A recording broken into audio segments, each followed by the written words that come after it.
always had issues with DTF film that claims to be hot instant peel, but consistently under-delivers on those promises? This video's for you. We purchased a hot instant peel DTF film from another brand, and today, we're putting it head-to-head against DTF Power's Turbo Peel. First, we're starting with the other brand's DTF film. To keep this fair, we're using the same exact settings for both. As we peel this one, you can probably hear it already. The peel isn't smooth at all, and right away, you can see the film is retaining parts of the print. Let's zoom in. This is really bad. Letters are lifting, and some details are completely missing. Now let's do a simple scratch test. It starts chipping almost immediately. If my finger can do this, imagine what a washer and dryer will do.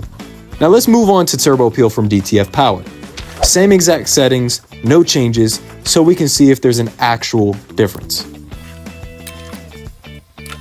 Right away, the peel is noticeably smoother, and more importantly, there's zero ink retention left on the film. Let's take a closer look.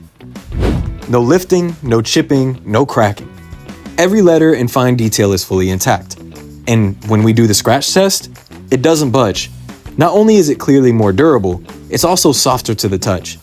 If it's not obvious by now who takes the cake, let's put them side by side. One film makes promises, the other proves them.